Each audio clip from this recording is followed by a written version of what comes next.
En el día de hoy presentamos el especial del lanzamiento del libro Control Social, Derecho y Humanismo, hacia un control humanizado de la conducta divergente socialmente nociva, ganador del concurso de escritos jurídicos organizado por Editorial Ledger en 2014 y escrito por el abogado, experto en criminología y docente de la Universidad del Sinú, Dr. Jorge Restrepo Fontalvo. Esta obra contiene una propuesta global acerca de la actuación de los instrumentos institucionales de control social, especialmente del sistema penal y el médico-psiquiátrico, a partir de una cosmovisión humanística racionalista. Los tres ejes señalados en el título del libro son objeto de reflexiones críticas, que confluyen en propuestas específicas de acción, en procura de la construcción de una sociedad auténticamente democrática, en la que los controles de las conductas divergentes socialmente nocivas sean conducidos con pleno respeto a la dignidad humana y con la menor afectación posible de los derechos fundamentales de las personas definidas como victimarias o víctimas. Me importa aquí y ahora destacar su esfuerzo por rescatar la concepción de un humanismo fundamental en el tratamiento de las llamadas conductas desviadas. Y digo que se trata de un rescate porque hablar hoy de humanismo parecería algo anacrónico e inútil, cuando las sociedades contemporáneas se guían por los ideales de lo que se llama o lo que se llaman, a los que se llaman triunfadores, esto es, de quienes han alcanzado éxitos profesionales, riqueza y notoriedad social, al tiempo que desde el lenguaje y del comportamiento de las instituciones sociales se desprecia y margina a los perdedores, es decir, de aquellos que en la lotería de la vida les ha correspondido las posiciones de servidumbre y subordinación a los poderosos y a llevar una existencia miserable y melancólica, tanto desde el punto de vista material como espiritual. Bajo los presupuestos de la ideología del éxito personal, esta visión contrahecha del humano, del ser hombre, las distintas disciplinas que en los estudios universitarios se ocupan del humanismo son vistas por los jóvenes estudiantes con desdén como conocimientos inútiles para su futuro profesional que demanda conocimientos prácticos necesarios para alcanzar el éxito de los triunfadores.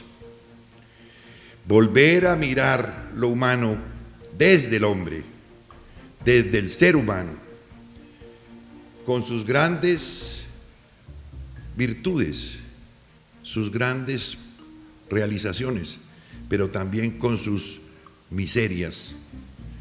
Desde la antigüedad clásica hasta nuestros días es el recuento que maravillosamente y sintéticamente hace el profesor Restrepo, con una fundamentación bella que constituye sin duda uno de los méritos de su obra y que le merecieron el premio que hoy celebramos, otorgado por la Editorial Ledger. Hay una vieja corriente que ha crecido con la cultura europea, esa que llaman cultura occidental. Yo prefiero llamarla cultura europea porque Europa queda al oriente nuestro, entonces para nosotros sería cultura oriental. Esa cultura europea a la que nosotros pertenecemos, con esto no estamos negando para nada la importancia de algunos aportes de otros círculos culturales, pero esa cultura europea arranca con un deseo de interesarse por el ser humano, particularmente en el siglo V antes de Jesucristo. Hay allí un filósofo presocrático, al cual el propio Sócrates además no le dio la importancia que tenía, que es Protágoras. Protágoras dijo allá en la Hélade: el hombre es la medida de todas las cosas. de las que son en cuanto son y de las que no son en cuanto no son. Esa frase puede interpretarse de maneras muy diversas. Yo personalmente tengo la convicción de que lo que Protágoras pretendió señalar fue que el hombre debe ser el centro, de que el hombre debe ser la razón de ser de todo, de que el hombre no debe ser sacrificado a nada, sino que por el contrario, todas las cosas deben sacrificarse si es necesario para beneficio del hombre. Eso es para mí el surgimiento del humanismo, tal como yo lo entiendo, poner al hombre como centro. Pero ahí hay otro problema, porque cuando uno dice poner al hombre como centro, entonces habría que preguntarse, ¿y qué es el hombre? ¿Qué entendemos por el hombre? Porque alguien puede salir a decirnos, el hombre no es sino una criatura divina, y como criatura divina es un agente que realiza un plan divino, y entonces alienan al hombre a los fines de un supuesto Dios controlador. Alguien podría decir, el hombre no es sino un homo faber, un hombre que hace cosas. Y entonces podrían decirnos que toda la conducta humana está regida por las leyes que presiden las relaciones de producción, y terminaríamos sacrificando nuevamente al hombre y volviéndolo un objeto. Ese humanismo que empieza ya con Protágoras se ha venido concretando hasta llegarse al pensamiento de quien, en mi opinión, es el más importante maestro del humanismo en el siglo XX, que es Erich Fromm. Erich Fromm, quien además ha tenido mucho que ver con el surgimiento de la llamada criminología crítica en Estados Unidos y en Inglaterra, ha precisado un poco qué se entiende por humanismo y qué se entiende por hombre. Hay dos características que tenemos que reconocer en el hombre, cualesquiera que sean las creencias que tengamos desde el punto de vista político o religioso. En primer lugar, el hombre es singular. Cada ser humano es distinto de otro, incluso genéticamente. Se calcula que ha habido un poco más de 40.000 millones de seres humanos, de los cuales estamos vivos unos 7.400 millones. No hay nadie igual a ninguno de nosotros, ni siquiera genéticamente, a menos que seamos gemelos monocigóticos. Esos son los únicos casos excepcionales. Pero como el hombre es mucho más que lo puramente genético, es también lo cultural, lo aprendido, hay que reconocer que la experiencia de cada ser humano es irrepetible. Lo que es hermoso de nuestra condición, de nuestra propia vida, es que de esos 40.000 millones de seres humanos que han existido, nadie es igual a ninguno de nosotros. Su experiencia ha sido tan diferente. Es como si pensáramos que ha habido 40.000 millones de humanidades, 40.000 millones de versiones de lo que significa ser humano.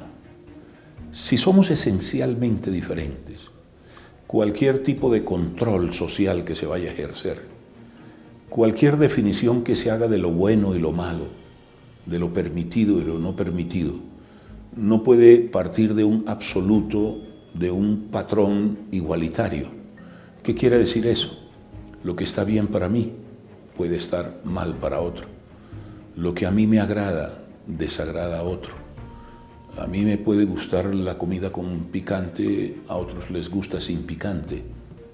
A mí me puede parecer terrible alimentarme de animales y me vuelvo vegetariano. Otros, en cambio, son esencialmente carnívoros. Mi orientación sexual es heterosexual. La de otro puede ser homosexual. ¿Qué quiere decir todo esto? Que cuando se va a definir qué se controla, qué es lo primero que tiene que hacer la criminología, qué es lo que tiene que hacer el derecho penal, qué es lo que tiene que hacer cualquier idea de controlar a los seres humanos, no podemos definir lo normal con un mismo rasero. Tenemos que aceptar diferencias. Y por eso las normas, las leyes, tienen que ser tremendamente tolerantes de la divergencia. Durkheim hablaba de anomias, personas que están por fuera de la ley. Yo personalmente creo que hay que hablar es de paranomias y de antinomias. Hay personas que tienen normas, que tienen valores distintos de los míos. En un Estado realmente democrático hay que aceptar a todas estas personas. Pero esto nos podría llevar, y es la crítica que con frecuencia se hace a este ideario humanístico relacionado con el derecho penal, con los controles sociales, nos podría llevar a la idea de un libertinaje, de que cada cual haga lo que quiera. No, porque Erich Fromm aclara también, y yo repito con él, si bien el hombre es diferente, el hombre es gregario. El hombre no vive aislado, vivimos en presencia de otros. Entonces hay un límite a mi libertad. Hay un límite a mi libertad de escoger hacer lo que yo quiera, de orientar mi pensamiento y mi acción de esta o de aquella manera. Ese límite son los demás, la alteridad. Yo vivo en presencia de otros, no puedo hacerle daño al otro. Yo no puedo decir, por ejemplo, que lo que para mí es normal es aquello que me da felicidad y que a mí me da mucha felicidad estrangular niños. Eso nadie en ninguna sociedad me lo puede permitir, porque así eso resulte placentero para mí, está destruyendo los derechos de un niño. Para ponerlo menos dramáticamente, yo puedo considerar que a mí me hace muy feliz y es normal para mí oír una música bastante ruidosa a 100 decibeles a las 2 o 3 de la mañana. Bien, eso me hace feliz, pero no deja dormir al vecino. Ahí el Estado tiene que participar y explicarme a mí que no me está irrespetando, sino que está exigiendo que yo respete al otro. En últimas es el imperativo categórico de Kant. Yo puedo hacer lo que quiera con mi vida. Puedo comer lo que yo quiera, no me pueden obligar a ser vegetariano o a no serlo. Puedo utilizar los vestidos que yo quiera, puedo utilizar mi cabello y puedo conducir mi vida como yo lo desee, siempre y cuando no le haga daño directo a otra persona. Yo me pregunto, ¿en qué nos daña a nosotros el que dos personas del mismo sexo convivan y, por ejemplo, quieran tener una familia y adoptar unos niños? ¿En qué me perturba a mí que doña Flor tenga 2 o 3 maridos? ¿No? Eso no le afecta a nadie. ¿En qué me perturba a mí que yo quiera adorar a este o aquel Dios de esta o de aquella manera?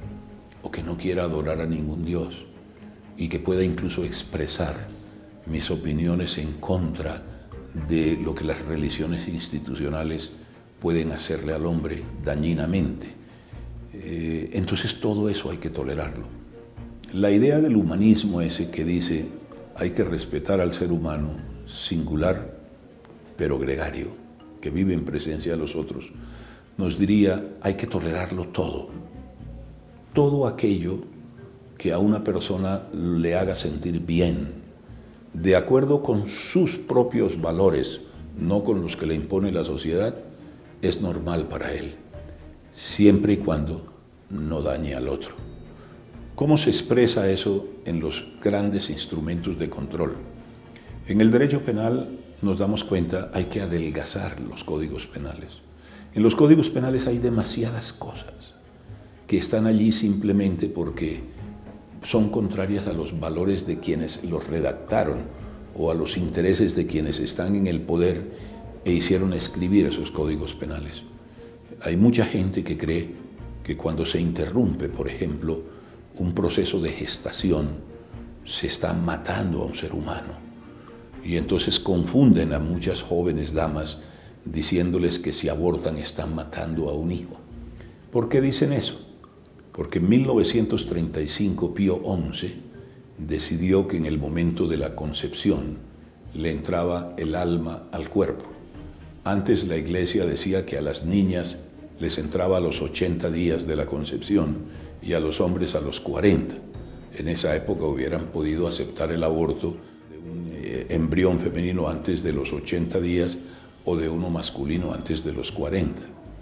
Pero ocurre que hay algunos que no trabajamos con esa idea animista y que creemos que esa idea de que el hombre, además del cuerpo, tiene un alma inmortal, no va con nosotros, y que creemos que interrumpir ese proceso de gestación puede incluso resultar simplemente una decisión que solo atañe a la mujer sobre su propio cuerpo. ¿Por qué entonces vamos a meter presa a la mujer que no cree que eso es pecaminoso, simplemente porque los que redactaron el código creen que es pecaminoso? Si los católicos creen que abortar está mal, no aborten, pero no le impongan sanciones a la mujer que, no creyendo en eso, aborta. Si nosotros creemos, como muchos de nosotros creemos, que nuestras expresiones sexuales deben dirigirse a un ser humano del sexo opuesto, es decir, somos heterosexuales, no por eso tenemos que meternos y tratar de criminalizar, de estigmatizar o de decir, como un bárbaro profesor dijo en la Universidad de La Sabana, ¿no?, que los homosexuales son enfermos. Por ahí todavía hay gente. Al otro día alguien se preguntaba si la homosexualidad era curable. De pronto en la antigua Grecia hubieran preguntado si la heterosexualidad era curable, porque era muy frecuente pues la homosexualidad. Entonces esas llamadas leyes azules, leyes que están fincadas en afirmaciones religiosas o políticas, la idea de que uno no puede oír música rock porque eso es contrario a los valores de la clase proletaria, que no se puede pintar pintura abstracta porque es contrario al realismo socialista, son también formas fundamentalistas de definir qué debe controlarse. A eso es a lo que se opone el humanismo criminológico, que es la idea que sustenta principalmente este texto de control social, derecho y humanismo.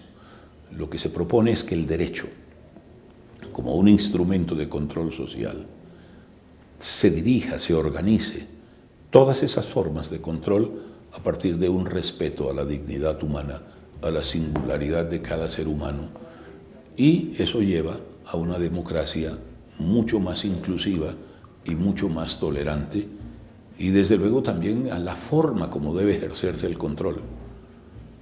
Al delincuente o a eso que llaman enfermo mental, si está haciendo daño al otro se le puede controlar, pero no humillándolo, no haciéndolo sufrir, respetando en él esa dignidad humana que está presente en todos los seres de nuestra especie. Esa es la esencia de este texto.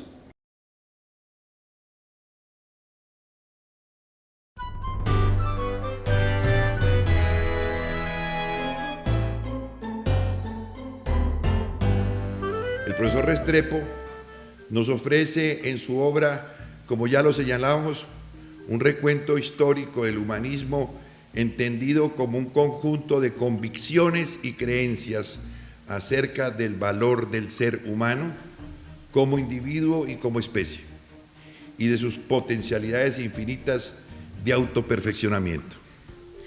Esta visión del humanismo, como lo destaca el profesor Restrepo, tiene sus orígenes en la Grecia clásica, siendo posteriormente enriquecida esta concepción por el cristianismo primitivo, heredero y a su vez superador de la religión mosaica de los hebreos.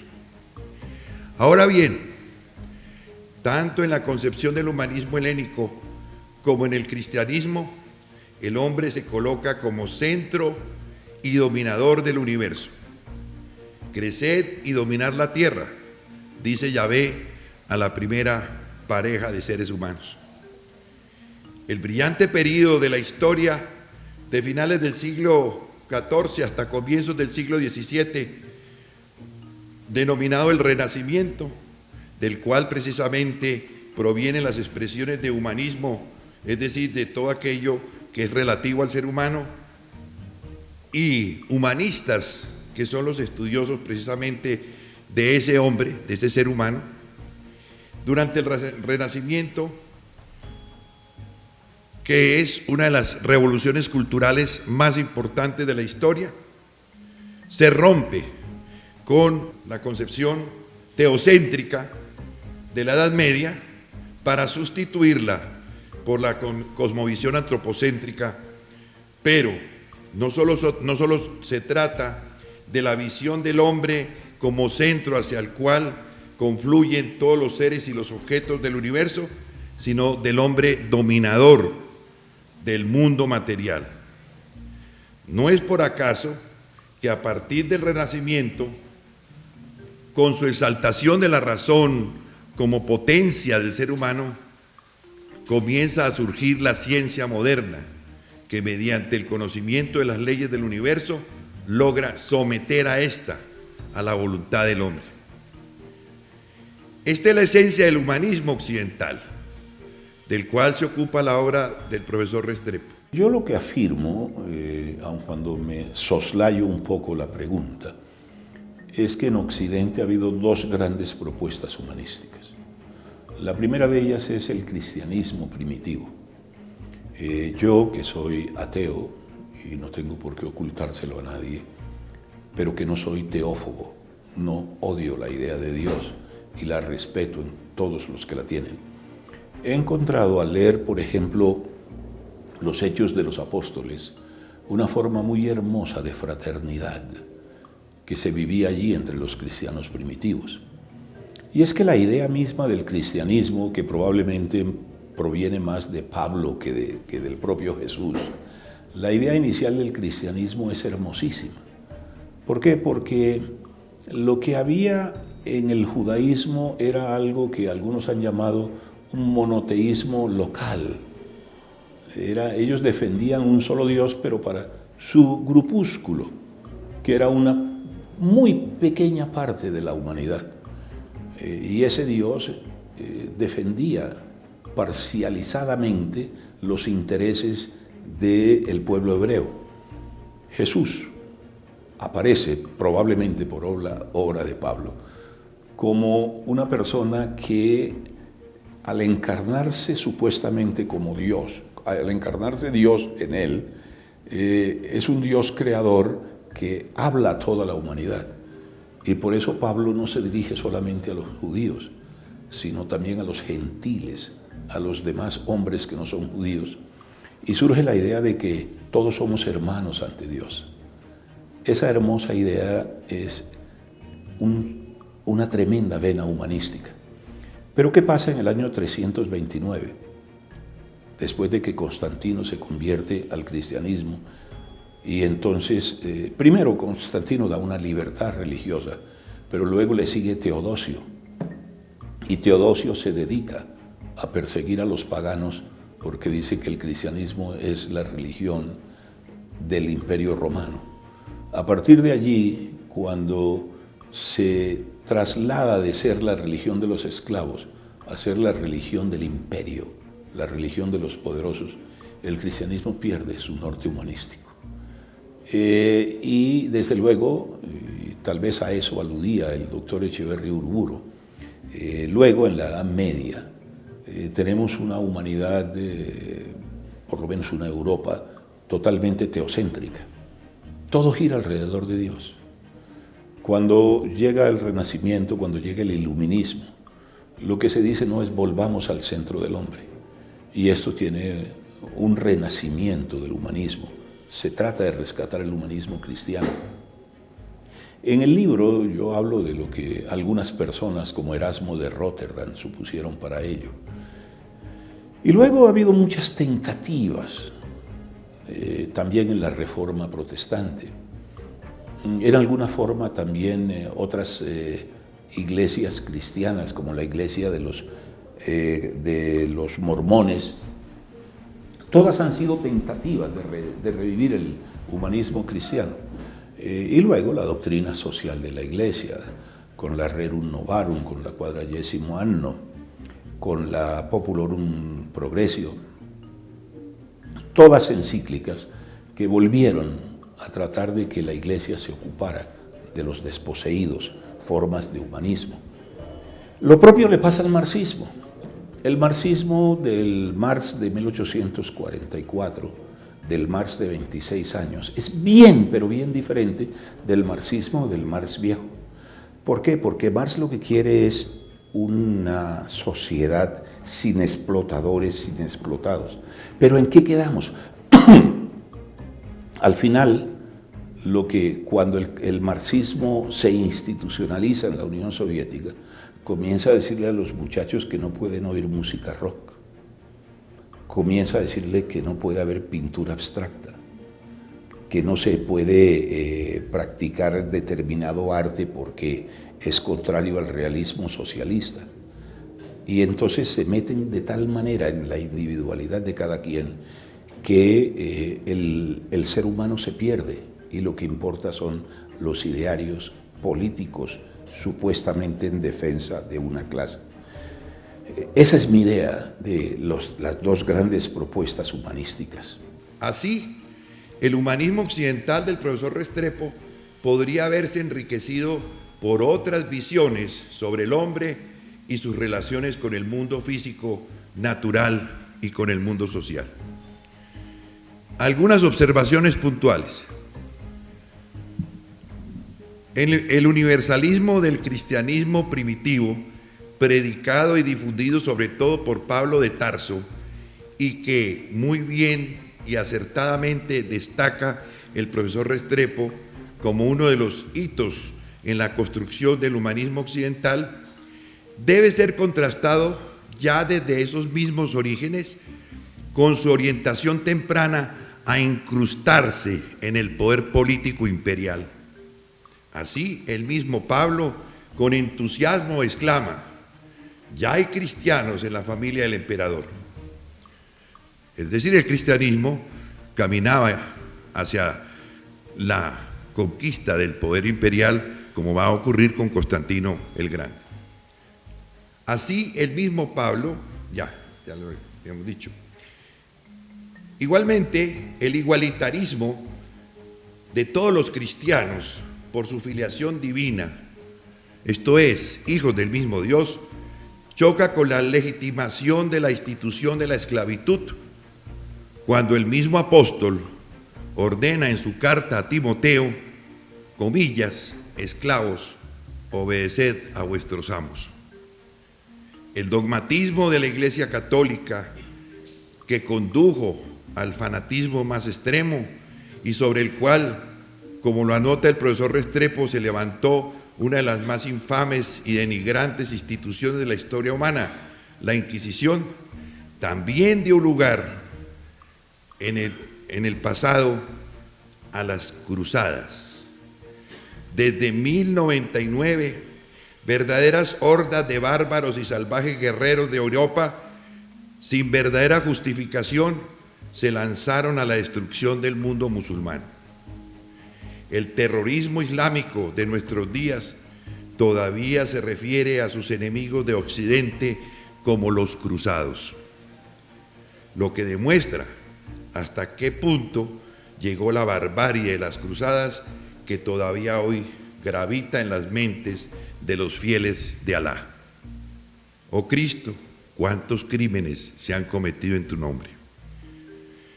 La preocupación por la cuestión social, esa renovación del humanismo cristiano de la que habla el doctor Restrepo en su obra, por parte de la Iglesia Católica, expresada en las encíclicas papales sobre el tema de lo social, y que el profesor Restrepo reseña, amerita un comentario adicional a su exposición, y que posee enorme actualidad en la coyuntura que vive el país. A propósito de la encíclica Populorum Progressio de Paulo VI, que resume el mismo Papa en las siguientes expresiones: el desarrollo social es el nuevo nombre de la paz. Traducido a nuestra realidad, sin justicia social, sin superación de las desigualdades en la distribución de la riqueza, sin la superación de la miseria extrema, no será posible alcanzar una paz estable y duradera. Cabe de otra parte corregir al autor cuando sostiene que el humanismo propio de la llamada teología de la liberación que surgió en América Latina en la década de los 60, 70, sostiene que esa corriente del cristianismo latinoamericano fue condenada por el prefecto de la fe, Joseph Ratzinger, que después, como pontífice romano, adoptó el nombre de Benedicto XVI. La Inquisición y las Cruzadas son el momento más oscuro de la Iglesia Católica. Son el momento más antihumano. Pero luego empiezan a resurgir varias expresiones del humanismo cristiano. Yo mencionaba las encíclicas sociales de la Iglesia, y está en el texto así desarrollado, pero no es la única forma del humanismo cristiano actual. A mí me parece que lo más contemporáneo tal vez ha sido la teología de la liberación. El obispo Cámara y otra serie de prelados fundamentalmente latinoamericanos trataron de hacer una conciliación del pensamiento cristiano con el humanismo marxista. Y entonces hablaron de la necesidad de que la Iglesia se pusiera de parte de los humildes, de los pobres. Yo diría, sin ser demasiado atrevido, que el actual Papa Francisco en cierta forma va por ese mismo camino, de pronto con un poco más de moderación. ¿Qué proponía el obispo Cámara? Él habló de que era necesario constituir lo que él llamaba unas minorías abrahámicas. Abraham, el gran conductor del pueblo judaico, el gran luchador, el que incluso se enfrenta en cierta forma a su propio Dios cuando intercede a favor de Sodoma y de Gomorra para que no fuesen destruidas. Es una imagen, esa, la de Abraham, la que rescata en cierta forma el obispo Cámara y dice que los cristianos, los que están realmente comprometidos con el cambio social, deben generar unas minorías abrahámicas, y yo eso lo adiciono mucho con el pensamiento de Antonio Gramsci, con los llamados intelectuales orgánicos. Yo creo que lo que tenemos que hacer, los que estamos comprometidos con el pensamiento humanístico, más allá del pensamiento marxista, más allá del pensamiento cristiano, los que defendemos lo que yo he llamado un humanismo racionalista, tenemos es que formar unas minorías, unas especies de minorías abrahámicas, que nos dediquemos precisamente a llevar una idea que dialécticamente sea discutida, no aceptada, sino conformada por unas crecientes mayorías que entiendan precisamente que todo tiene que orientarse es en favor de los seres humanos individual y globalmente considerados.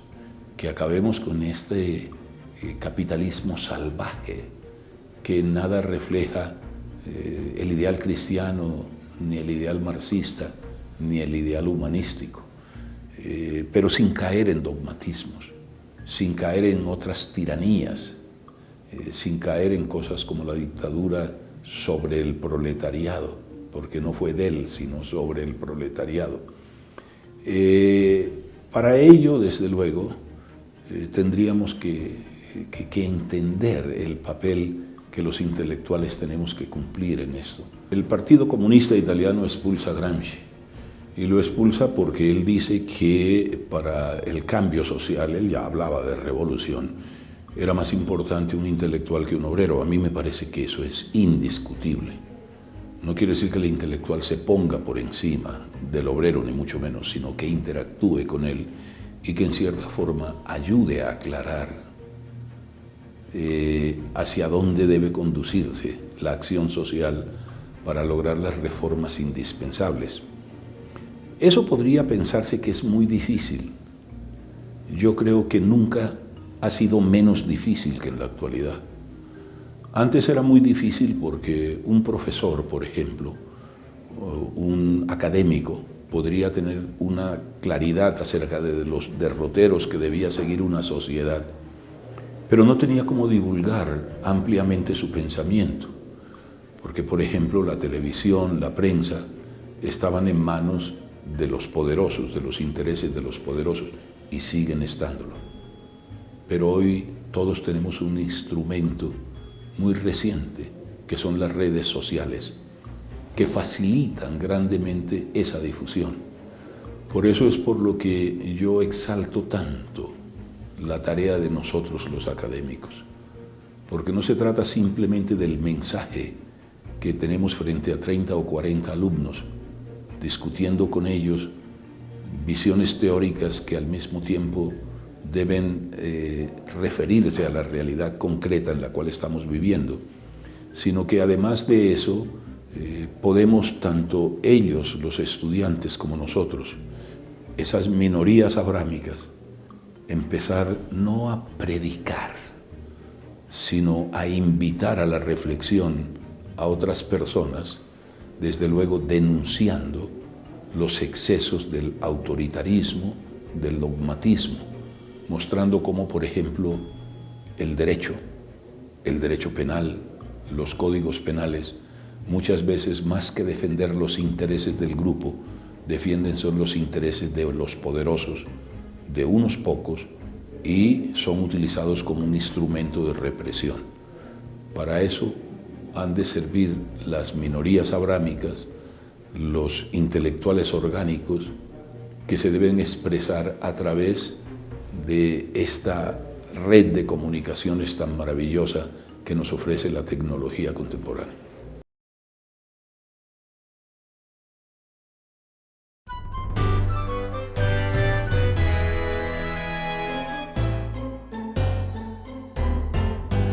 Porque es que la política criminal de aquí no ha podido superar la idea del talión, del ojo por ojo, diente por diente, y entonces un muchacho universitario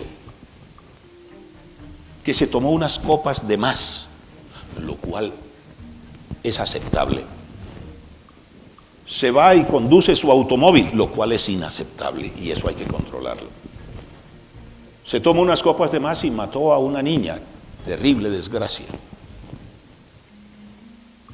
Una juez, aplicando exactamente las disposiciones de nuestro Código Penal y de nuestro Código de Procedimiento Penal, le dio detención domiciliaria.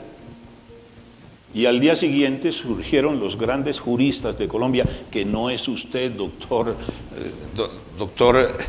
Álvaro, no. Créanmelo, que no son ustedes. Y salieron a decir ahí que cómo era posible, pues, que se dejara en libertad, y entonces se entrevistan a la víctima. Hombre, la víctima siempre reclama eso, reclama lo que un Estado social de derecho no puede hacer. A mí me parece que una corrección que hay que hacer es, le hemos dado demasiado protagonismo a las víctimas en el proceso penal, y las víctimas reclaman sangre. Yo sí que hablo de humanismo y de amplitud de estas cosas, pero si salgo aquí y alguien me está abriendo el carro para robarse algo, a lo mejor le pego un garrotazo, pero usted no lo puede hacer, coronel. El Estado no puede proceder así. Una de las consecuencias de tantas cosas que podría decir sobre este texto es una insistente reflexión de cómo, a partir de una visión humanística, no la visión humanística, una visión humanística que yo llamo humanismo racionalista. Esa visión humanística nos tiene que estar presente, ¿no?, en las formas como controlamos a los demás. Yo hablo de un humanismo racionalista. Ahora, con eso que llaman posmodernidad, se ha tratado de atacar la razón. Yo sé que el hombre no es solo razón, eso lo tengo muy claro, pero creo que toda propuesta que se haga para incidir sobre el orden social debe tener un núcleo de racionalidad. Es absolutamente indispensable que manejemos racionalidad. La política criminal, la criminología, no son sino reflexiones de naturaleza racionalista acerca de la forma como la sociedad debe controlar ciertas conductas divergentes que le ocasionan daño social a otro o a otros. Y por eso la política criminal, el derecho, tiene que tener en cuenta a la víctima, la persona que es afectada directamente por la conducta nocente, por la conducta que hace daño que una persona o varias personas realizan. Los romanos, que eran tan conocedores de estos temas del derecho, decían que el exceso del derecho puede llevar al exceso de la injusticia. Sum ius, summa injuria. Está muy bien que las víctimas participen, tanto en la fijación de la política criminal como en los procesos a través de los cuales la sociedad decide qué vías tomar para ejercer el control institucional frente al delincuente, frente al desviado, frente al divergente. Pero cuidado que eso puede ser excesivo. Puede haber excesos en la participación de las víctimas. La víctima sufre, la víctima está dolorida y tanto a nivel social como a nivel individual no es bueno tomar decisiones cuando las emociones nos están dominando. Entonces la víctima lo que quiere es venganza, la víctima lo que quiere es sangre. Si me mataron a mi hijo, que maten a ese que mató a mi hijo. Pero el Estado no puede proceder así. El Estado y el derecho en últimas resumen un agregado de acuerdos. Acuerdos que a veces son productos de un mínimo consenso y que a veces más que acuerdos son imposiciones, pero son reglas de juego. En un Estado social de derecho tenemos unas reglas de juego y esas reglas de juego nos dicen que todos tenemos que obedecer la ley, también el Estado. Entonces en Colombia hay unas normas que nos dicen que hay que respetar la dignidad humana. ¿De quién? De las víctimas, del victimario, del poderoso, del débil, de todos. No podemos poner todos los aparatos de reacción social exclusivamente en defensa de los derechos de las víctimas, olvidando que el delincuente es también, en cierta forma, una víctima de la injusticia social, de todas esas desigualdades que institucionalmente existen en nuestros grupos, en nuestro grupo social. Por ello, a mí me preocupa mucho que las víctimas hayan exacerbado su intervención, hayan estado demasiado fuertemente representadas en los procesos de reacción social institucional, de control social institucional. Eso puede llevar a desbalancear las cosas. Hay que resarcir a la víctima, pero no dejar que ella ejerza la venganza, porque un Estado social de derecho no puede partir de que el control social sea una forma de venganza. Yo decía, y he repetido muchas veces, que en un Estado, en una sociedad como la colombiana, que dice ser una sociedad cristiana, la política criminal no refleja los ideales del cristianismo, sino que parece estar más fundada en el talión. Es una justicia talional. Y esto no lo digo solamente a nivel institucional, sino la forma como hemos sido educados. Aquí la gente lo que quiere siempre es sangre, venganza. Una sociedad racional y justa lo que debe procurar es resarcimiento, justicia restaurativa. Miran lo que está pasando actualmente en las conversaciones de La Habana. Yo soy perfectamente partidario de que a los guerrilleros y también a los paramilitares se les conceda o se les haya concedido una justicia restaurativa. Pero la gente lo que quiere es que los metan a la cárcel, que los hagan sufrir, con el argumento de que ellos han hecho sufrir a otros. Esa es una visión, porque también el Estado está haciendo sufrir a muchos. y no son solamente los guerrilleros los responsables de las cosas que andan mal en nuestro país. De lo que se trata es de reinsertarlos, de que nos perdonemos unos a otros, de que nosotros perdonemos los excesos de la guerrilla, pero que también la guerrilla perdone los excesos que el sistema ha tenido, tanto contra ellos como contra muchos desposeídos que ellos dicen representar. Es decir, que nos demos un abrazo, que volvamos a ser cristianos, que la política criminal esté orientada por el Nuevo Testamento y no por el Antiguo Testamento. Para lo único que sirven las cárceles es para la prevención primaria, para que esa persona no vuelva a delinquir. Pero eso no quiere decir que hay que tratarlos mal, es que aquí queremos que al delincuente se le haga sufrir, que el de ojo por ojo, diente por diente, que clamamos sangre. Así como los cristianos esos allá en las cruzadas. Reconozco que hubo una falencia, una omisión allí, cuando yo digo que el gran delito que cometió la gran caída del humanismo cristiano fue solo la Inquisición. Realmente las cruzadas fueron peor. Hoy hablábamos de lo que ocurrió con la toma de Jerusalén.